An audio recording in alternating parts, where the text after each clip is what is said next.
45,000 vote والے حلقے تھے۔ ہم نے اس چیلنج کو اس لیے قبول کیا تھا کہ یہ الیکشن کرا ہی نہیں رہے تھے۔ ہم نے کہا کہ الیکشن ہونا چاہیے، ہم ان کو ان کی حلقہ بندیوں پہ تو شکست دے دیں گے۔ ووٹر لسٹ درست نہیں تھی، لیکن اس کے باوجود ہم نے مہم چلائی۔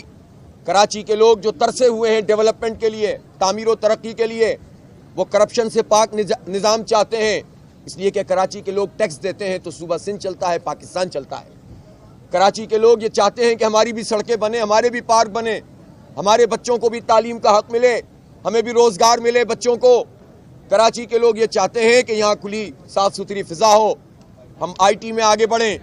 کراچی کے لوگ چاہتے ہیں کہ ہمارے نلکوں میں پانی آئے، ٹینکروں میں پانی نہ آئے۔ اور اس تمنا کی بنیاد پر لوگوں نے جماعت اسلامی کی اس پوری تحریک کا ساتھ دیا جو حق دو کراچی کو تحریک تھی۔ اور اس میں جب انتخاب آیا تو تمام تر کنفیوژن کے باوجود، ابہام کے باوجود، آخری رات تک ابہام رکھا گیا، لیکن پھر بھی لوگوں نے الحمدللہ بڑی تعداد میں جماعت اسلامی کو ووٹ دیا۔ اس کے بعد ہمارے مینڈیٹ پہ قبضہ کیا جانے لگا، ہماری سیٹیں، جیتی ہوئی سیٹوں کو ہروایا جانے لگا، آر اوز کے ذریعے نتیجے بدلے، اور ہر چیز بالکل نوشتہ دیوار ہے، رائٹنگ آن دا وال ہے، ہر چیز اظہر من الشمس ہے، 2 اور 2 4 کی طرح ہے۔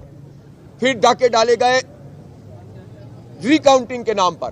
الیکشن کمیشن گئے تو الیکشن کمیشن نے ساتھ دیا پیپلز پارٹی کا، وہ پیپلز پارٹی کی اے ٹیم کا کردار ادا کرتا رہا۔ ہم متوجہ کرتے رہے، ہم ہائی کورٹس گئے، ہم سپریم کورٹ گئے ہوئے، اور الحمدللہ ہم نے مینڈیٹ کی حفاظت کا حق ادا کیا ہے۔ اور آج بھی میں اس بات کا اعلان کر رہا ہوں کہ چاہے میئرشپ اور ڈپٹی میئرشپ پہ ڈاکہ ڈلا ہے تب بھی، اور اگر یوسیوں پہ ڈاکہ ڈلا ہے تب بھی، ایک ایک ووٹ کی حفاظت کرنا میں اپنی ذمہ داری سمجھتا ہوں، کراچی کے عوام کا حق سمجھتا ہوں۔